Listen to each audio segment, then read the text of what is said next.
Assalamualaikum warahmatullahi wabarakatuh. Innal hamdalillah nahmaduhu wa nasta'inuhu wa nastaghfiruh wa na'udzu billahi min shururi anfusina wa min sayyiati a'malina. Man yahdihillahu fala mudilla lahu wa man yudlil fala hadiya lahu. Asyhadu an la ilaha illallah wahdahu la syarika lah wa asyhadu anna Muhammadan abduhu wa rasuluhu la nabiyya ba'da, amma ba'd. Kaum muslimin dan muslimat, jamaah subuh yang semoga kita semua dirahmati, dimuliakan Allah Subhanahu wa taala. Salah satu tanda dari keberhasilan berRamadan adalah keistiqomahan hati dan juga keteguhan dalam kebaikan. Kalau kita renungkan,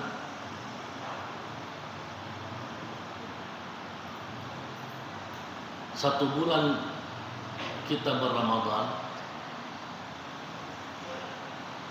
pada dasarnya kita sedang dilatih untuk istiqomah. Kita dilatih untuk istiqomah.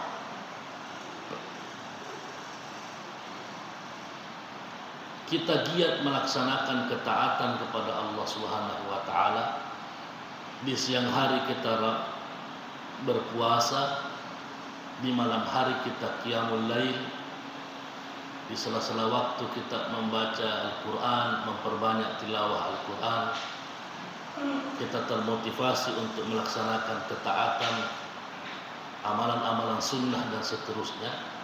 Tapi tidak ada jaminan kebiasaan itu kemudian kita bawa keluar di luar daripada bulan Ramadan. Maka disinilah kita pentingnya untuk merenungkan bahwa itulah yang dikehendaki Allah Subhanahu wa taala. Ketaatan kita di bulan Ramadan itulah semestinya yang dikehendaki Allah Subhanahu wa taala kita bawa keluar daripada bulan Ramadan. Jadi ada orang begitu berakhir Ramadan, berakhir pula ketaatannya. Berakhir Ramadan, berakhir pula kesungguhannya.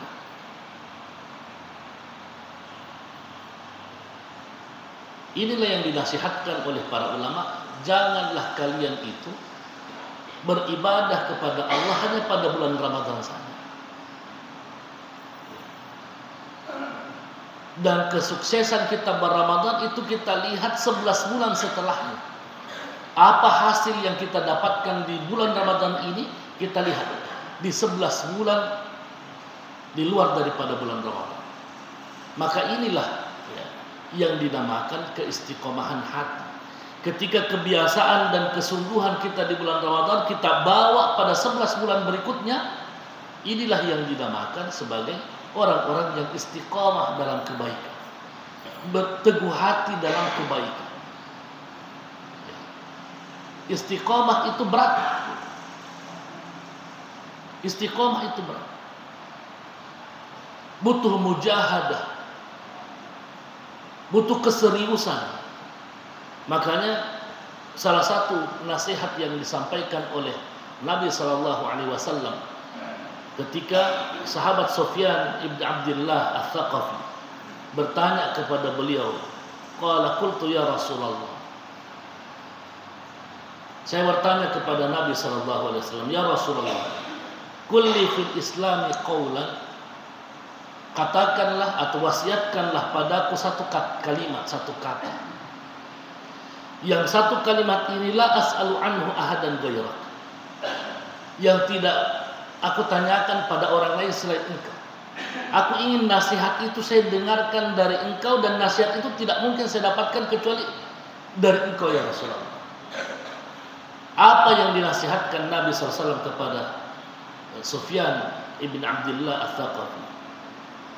Beliau mengatakan, "Qul amantu billah tsumma istaqim."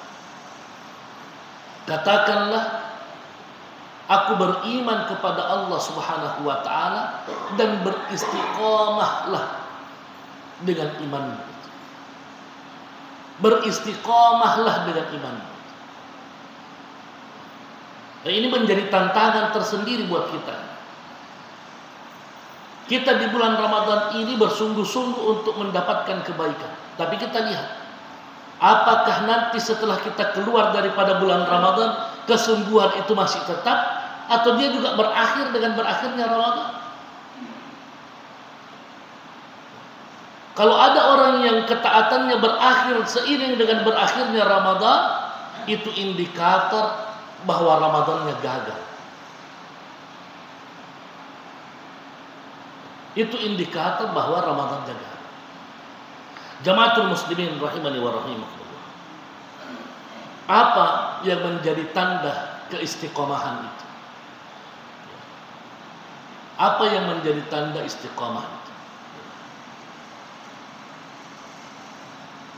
Indikator daripada keistiqomahan hati ketika kita mampu mengendalikan nafsu daripada kemaksiatan. Ketika kita mampu mengendalikan hawa nafsu kita daripada kemaksiatan. Kenapa? Karena kemaksiatan itu adalah penghalang besar seseorang bisa taat kepada Allah. Kemaksiatan adalah penghalang besar seseorang bisa taat kepada Allah.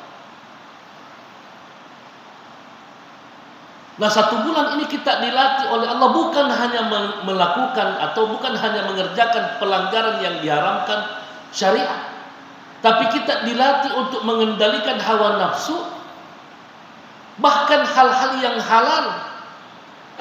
Tapi kita terhalang dengan aturan syariat. Kita mau makan, kita mau minum, kita ingin memuaskan keinginan kita, tapi dilarang oleh syariat. Nanti tahan diri. Kendalikan nafsumu, kendalikan hatimu, kendalikan perasaanmu. 1 bulan kita dilatih seperti itu, maka sudah pasti kita akan terbiasa pula untuk mengendalikan diri agar tidak melakukan hal-hal yang bisa menjadikan kita ini sebagai ahli maksiat. Tapi ada orang begitu berakhir Ramadan seperti orang yang lepas dari kandangnya. Saatnya kita puas-puas. 1 bulan ini kita tahan diri untuk tidak berdosa, tidak bermaksiat. Tanda daripada keistiqomahan seseorang ketika dia mampu mengendalikan nafsunya untuk tidak bermaksiat kepada Allah Subhanahu wa taala. Kita coba renungkan firman Allah Subhanahu wa taala. Wa laqad dzara'na li jahannama katsiran minal jinni wal ins. Lahum qulubun la yafqahuna biha. Wa lahum a'yunun la yubsiruna biha. Walahum adhanun la yasma'una biha. Ulaika kal an'ami bal hum adall. Allah Subhanahu wa taala berfirman, kenapa kemudian banyak orang yang dijerumuskan Allah Subhanahu wa taala masuk ke dalam neraka? Baik dari kalangan jin dan juga kalangan manusia. Ternyata salah satu yang menyebabkan mereka menjadi penghuni neraka itu karena mereka itu tidak mampu mengendalikan nafsunya untuk tidak bermaksiat kepada Allah Subhanahu wa taala. Mereka punya hati, mereka semua punya potensi. Mereka punya potensi, mereka punya nikmat yang diberikan Allah Subhanahu wa taala. Bukankah kepekaan hati juga nikmat dari Allah Subhanahu wa taala? Bukankah pendengaran, penglihatan, semua itu adalah nikmat dari Allah Subhanahu wa taala? Dan itu semua adalah potensi yang diberikan Allah untuk bisa kita jadikan sebagai sarana untuk meningkatkan ketaatan kepada Allah Subhanahu wa taala. Tapi ternyata Allah mengatakan lahum qulubun la yafqahuna biha. Mereka punya hati, hatinya tidak mampu memahami dengan baik maksud daripada syariat. Dia punya penglihatan, penglihatan itu tidak kemudian digunakan untuk melihat kebesaran Allah Subhanahu wa taala. Dia punya pendengaran, pendengaran itu tidak dimanfaatkan dengan baik untuk mendengarkan nasihat, mendengarkan petuah, mendengarkan ayat-ayat Allah Subhanahu wa taala. Ulaika kal an'am bal hum adall. Permisalan Allah Subhanahu wa taala terhadap orang yang seperti ini seperti binatang ternak, bahkan lebih sesat hidupnya. Wa ulaika humul ghafilun. Dan mereka termasuk orang-orang yang lalai. Jamaatul muslimin rahimani wa rahimakumullah. Ini yang pertama, tanda daripada keistiqomahan. Yang kedua, orang yang istiqomah dalam ketaatan dan kebaikan, kita lihat dari kesungguhan mereka mengikuti petunjuk Allah dan Rasulnya. Tanda daripada orang yang istiqomah, kita lihat sejauh mana dia mengikuti petunjuk Allah dan Rasulnya. Ketika Allah Subhanahu wa taala dan Rasulullah sallallahu alaihi wasallam memilihkan kita jalan hidup, kita lihat seberapa mampu kita mengikuti petunjuk dan apa yang dipilihkan Allah Subhanahu wa taala dan Rasulullah SAW dalam kehidupan kita. Ini tantangan. Ini tantangan. Karena banyak orang tidak ingin hidupnya diatur-atur oleh syariat. Banyak orang tidak ingin hidupnya itu diatur-atur oleh syariat. Allah memilihkan jalan hidup, dia cari jalan hidup yang lain. Rasulullah SAW mencontohkan syariat, dia cari syariat yang lain. Mungkin dalam fikirannya jalan ini bisa menyampaikan dia kepada ridho Allah. Padahal jauh. Dia menganggap mungkin cara hidupnya lah yang paling tepat.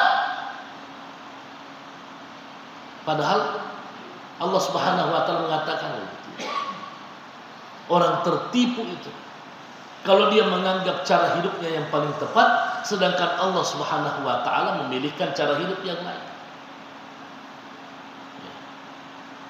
Makanya Allah Subhanahu wa taala berfirman, "Wa ma kana lil mu'minin wa la mu'minah idza qada Allahu wa rasuluhu amran ay yakuna lahumul khiyaratu min amrihim."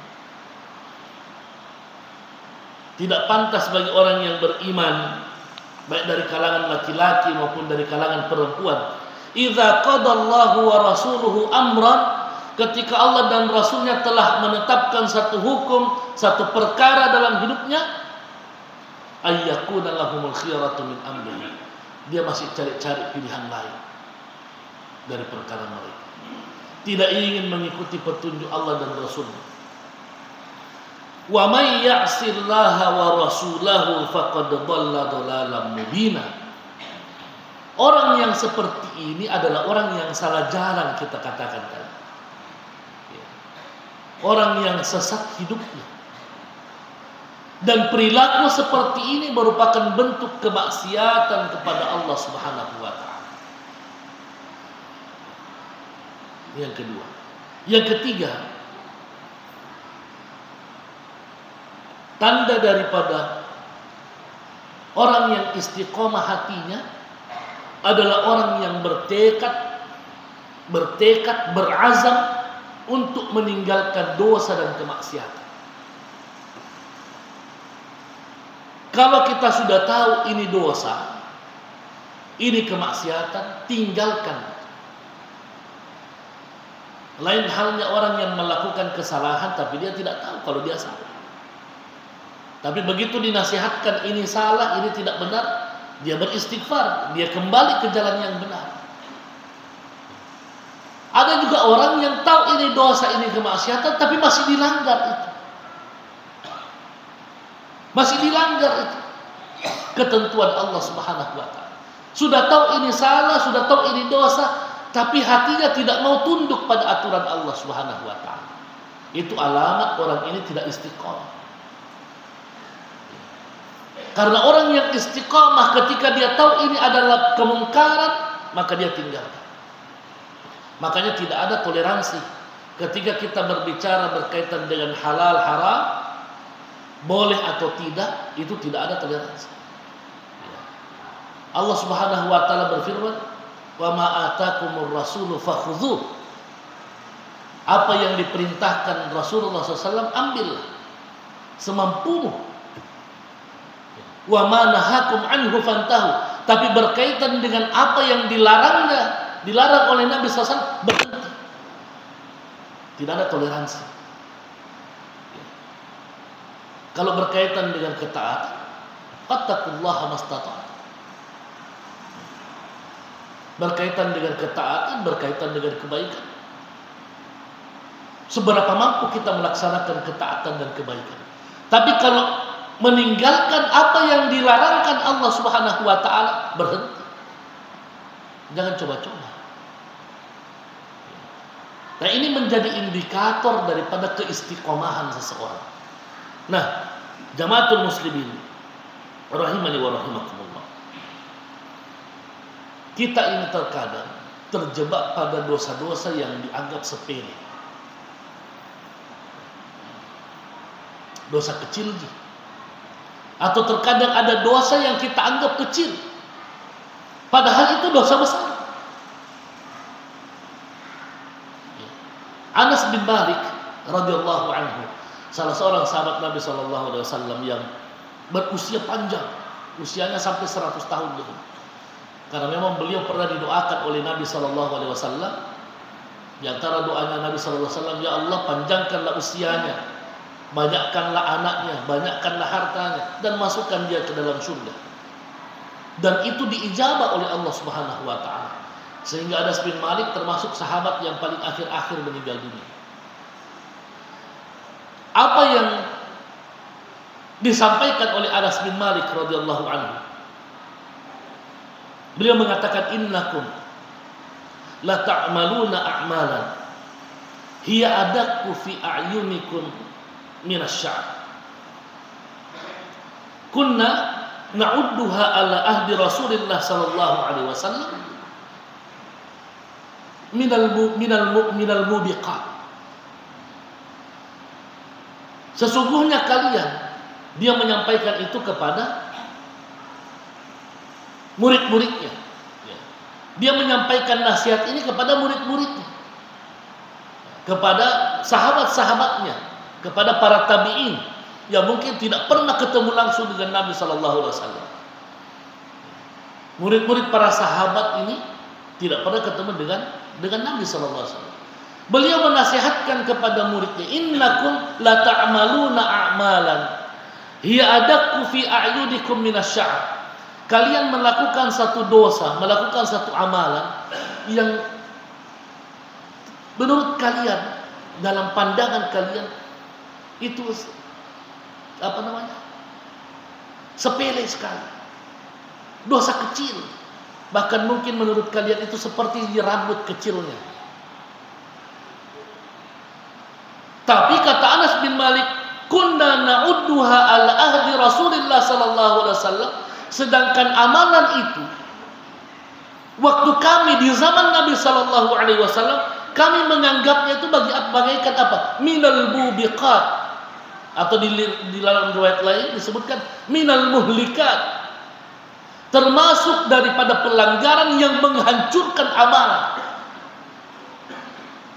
termasuk daripada amalan yang menghancurkan akidah, menghancurkan ibadah, menghancurkan apa yang sudah kita bangun dalam hati ini. Padahal kalian masih menganggap itu bahkan adakum minasy-sya'r, mungkin lebih tipis daripada rambut. Sepele ji. Padahal kami di zaman Nabi, kata Anas bin Malik, malah justru itu yang kemudian menjadi amalan yang menghancurkan.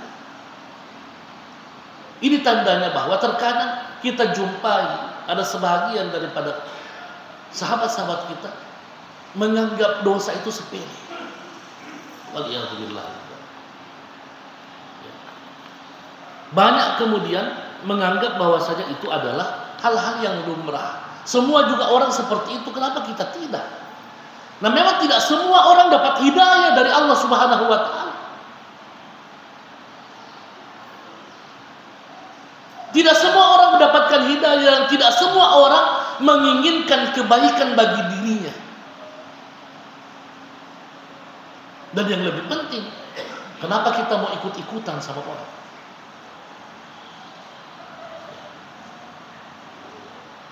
Jamaatul muslimin rahimani wa rahimakum.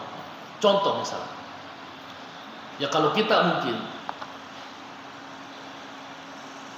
menganggap ini masalah besar, tapi coba kita lihat di luar sana, kerabat-kerabat kita mungkin meninggalkan sholat itu dianggap sepele.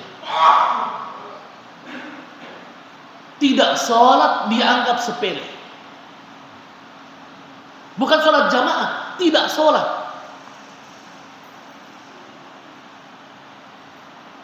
Tidak sholat dianggap sepele. Dan dia merasa tidak terbebani dengan meninggalkan sholat. Dan itu banyak Bapak Ibu yang dimuliakan Allah Subhanahu wa taala. Banyak sekali orang yang meninggalkan sholat. Bahkan mungkin dia terbiasa meninggalkan sholat sehingga ketika dia tinggalkan 1 kali, 2 kali, ya, besok dia tinggalkan lagi sholat, tidak terbebani. Dia menganggap itu adalah hal yang lumrah saja. Banyak juga orang tidak sholat, kenapa saya mau pusing? Padahal la haula wala quwwata illa billah. Ada orang, ini mungkin pernah saya sampaikan di sini, hadis. Ada orang perempuan datang kepada Nabiullah Musa alaihissalam. Ya Nabiullah Musa, saya datang kepadamu meminta kepadamu agar engkau memohonkan ampun untukku kepada Allah Subhanahu wa taala. Apa dosa? Kenapa saya mesti memohonkan ampun untukmu? Kata perempuan tadi, inni zanait, saya berzina. Kemudian saya hamil dan setelah itu saya melahirkan dan anakku saya bunuh. Kata Nabiullah Musa alaihissalam, pergilah kamu wahai perempuan laknat, perempuan terkutuk. Jangan sampai Allah menurunkan azabnya kepada kita, kepadamu, dan kita juga nanti kena imbas. Ini perempuan datang mengaku berzina, kemudian hamil, kemudian melahirkan dan anaknya dibunuh karena malu. Tapi tiba-tiba Jibril alaihissalam datang kepada Nabiullah Musa alaihissalam mengatakan, kenapa kau usir perempuan itu wahai Musa? Tidakkah ada orang yang lebih besar dosanya daripada wanita itu? Jibril mengatakan, tidakkah ada orang yang dosanya lebih besar daripada perempuan yang kau usir itu? Perempuan ketika diusir oleh Nabiullah Musa alaihissalam, dia pergi munkasiratul qalb di dalam hadis. Perih hatinya, terpukul hatinya dengan pengusiran yang dilakukan oleh Nabiullah Musa alaihissalam. Datang malaikat Jibril. Nabi Musa mengatakan, ya Jibril, siapakah orang yang lebih besar dosanya daripada perempuan tadi? Kata Jibril alaihissalam, tarikus salat, orang yang meninggalkan sholat. Orang yang meninggalkan sholat lebih besar dosanya daripada pezina. Orang yang meninggalkan salat lebih besar dosanya daripada pembunuh. Dan itu banyak Bapak Ibu yang dimuliakan Allah Subhanahu wa taala. Banyak sekali orang meninggalkan salat dan dia tidak merasa bersalah dengan dosanya.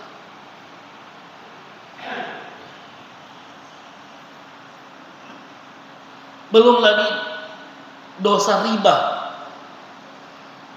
yang membelit orang-orang. Dosa riba yang kelihatannya menguntungkan, tapi ternyata itu menghilangkan berkah daripada harta. Menghilangkan berkah. Jangan sampai kita menginginkan harta yang banyak daripada apa yang kita upayakan, tapi malah justru banyak nilainya tapi hilang berkahnya.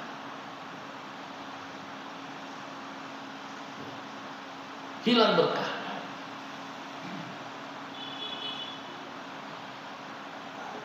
Dosa tabarruj bagi wanita. Ini semua adalah dosa-dosa yang sebahagian masyarakat kita ini menganggap ini adalah hal yang biasa. Dalilnya apa? Dalilnya, nah banyak juga orang begini.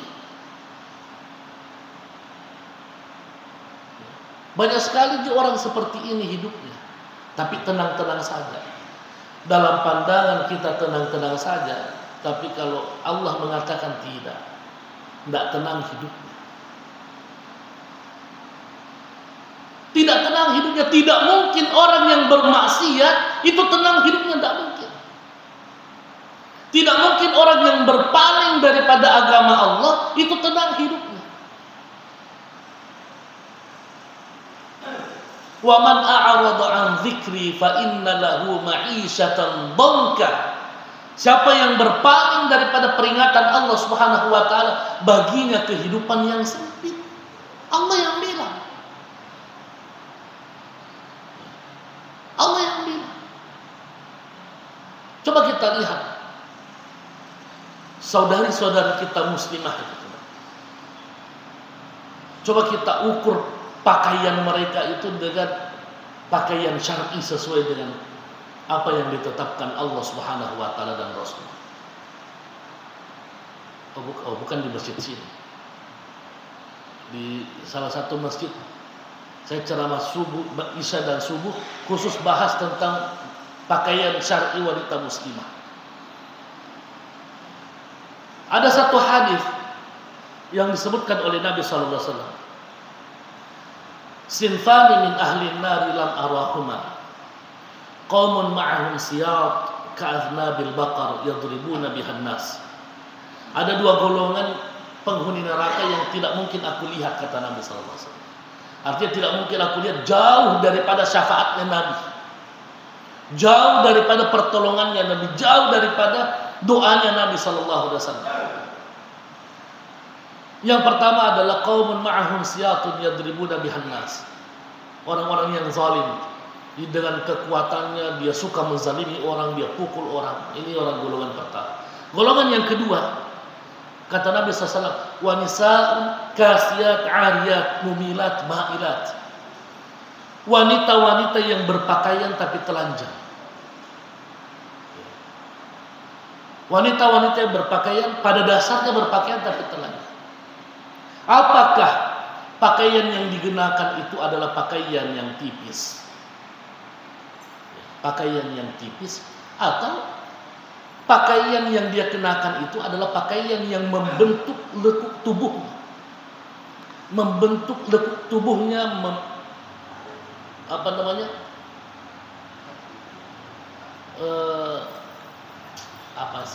apakah pakaiannya terlalu ketat, tidak longgar, sehingga bentuk tubuhnya itu kelihatan. Nah sekarang coba kita lihat. Mungkin kalau kita mau hitung-hitung dari 10 perempuan cuma 2 atau 3 yang sesuai syariat pakaiannya. Usama bin Zaid, sahabat Nabi sallallahu alaihi wasallam. Itu pernah diberikan kain oleh Nabi sallallahu alaihi wasallam yang dihadiahkan oleh seorang bangsawan Arab yang bernama Dihya al-Kalbi. Diberikan pakaian Qibtiyah kathifah, jenis kain yang dari Qibti, dari Mesir, yang agak tebal. Dihadiahkanlah kepada Rasulullah SAW. Kemudian kain itu dihadiahkan kepada Usama bin Zaid. Usama, ini ambil ini kain. Setelah itu kemudian Nabi SAW ketemu kepada Usama beberapa hari kemudian. Ketemu dengan Usama bin Zaid.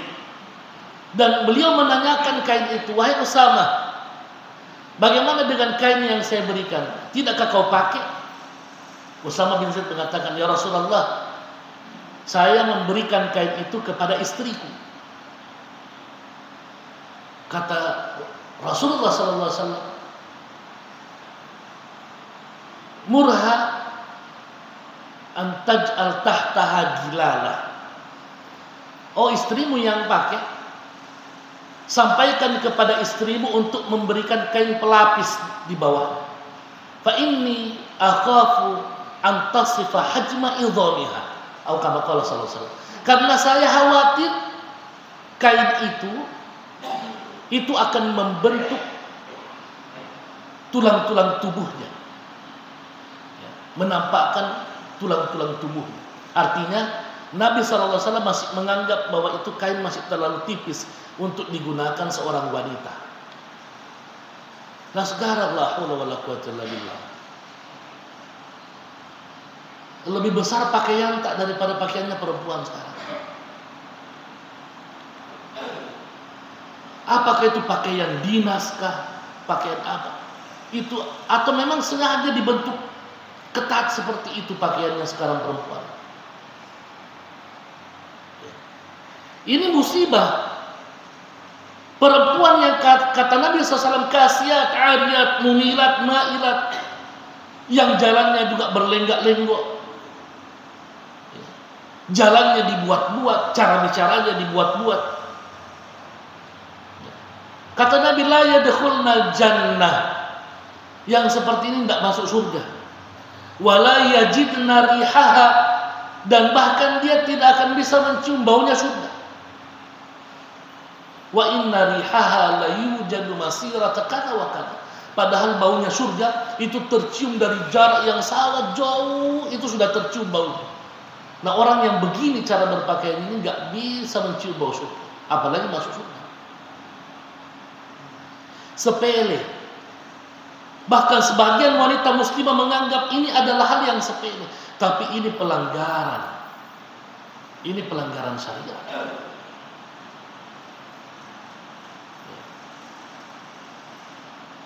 Banyak juga saudari-saudari kita muslimah menganggap remeh masalah parfum. Dia mengatakan, tapi kan parfum perempuan yang kupakai. Ini persoalannya bukan parfum perempuan. Kalau sama suami atau sama laki-laki yang halal, tidak jadi soal. Mau pakai parfum 1 liter juga kalau di rumah, di kamar privasi, tidak tercium oleh laki-laki yang bukan mahramnya, tidak ada masalah. Mau mandi parfum juga tidak ada masalah. Tapi kata Nabi SAW, ayyuma imra'atin ista'tarat, perempuan mana saja yang pakai parfum, famarrat ala qaum, kemudian dia melewati seorang atau sekelompok laki-laki, liyajidu min rihiha, dia bermaksud menggunakan parfum itu agar mereka itu atau laki-laki itu mencium bau wanginya, fahiya zani, dia termasuk sebagai pezina. Sekarang, adakah orang yang pakai parfum supaya tidak dianggap harum? Tidak ada. Perempuan juga kalau pakai parfum supaya apa? Supaya wangi. Nah sekarang la haula wala quwwata illa billah. Ada perempuan sampai kita tahu, oh ya anu tadi lewat di sini, ini bau parfumnya masih ada.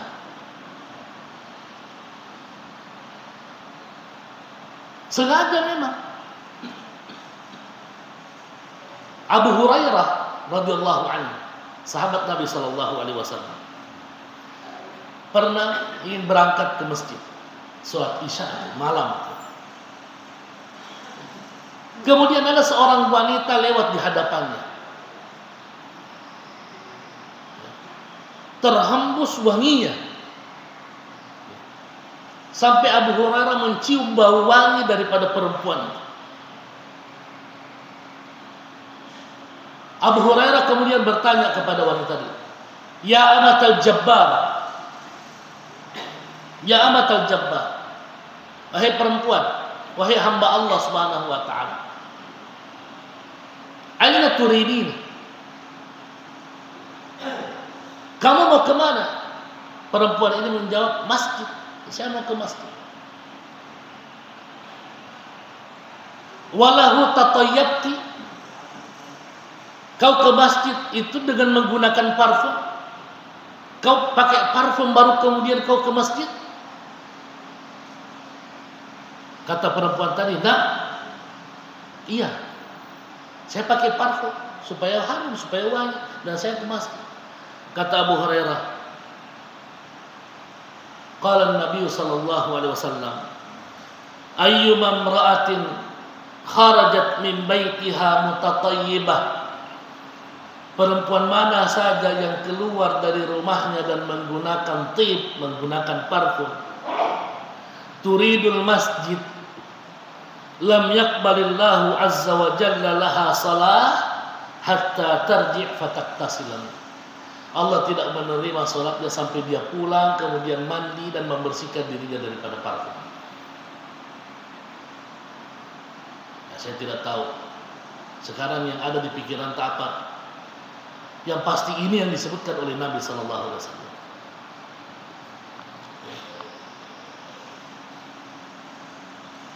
Ini persoalan.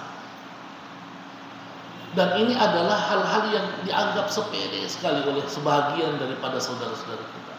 Padahal sekali lagi bahwa salah satu daripada tanda keistiqomahan seseorang itu ketika dia berazam untuk meninggalkan dosa sekecil. Meskipun kata orang mengatakan ini kan masalah khilafiyah, boleh. Kalau ada orang yang kemudian berpendapat begini-begini, tapi yang pasti bahwa ini adalah bentuk pelanggaran terhadap syariat Allah Subhanahu wa taala. Mudah-mudahan apa yang kita sampaikan ini diberkahi Allah Subhanahu wa taala. Hadanallahu wa iyyakum ajma'in. Assalamualaikum warahmatullahi wabarakatuh.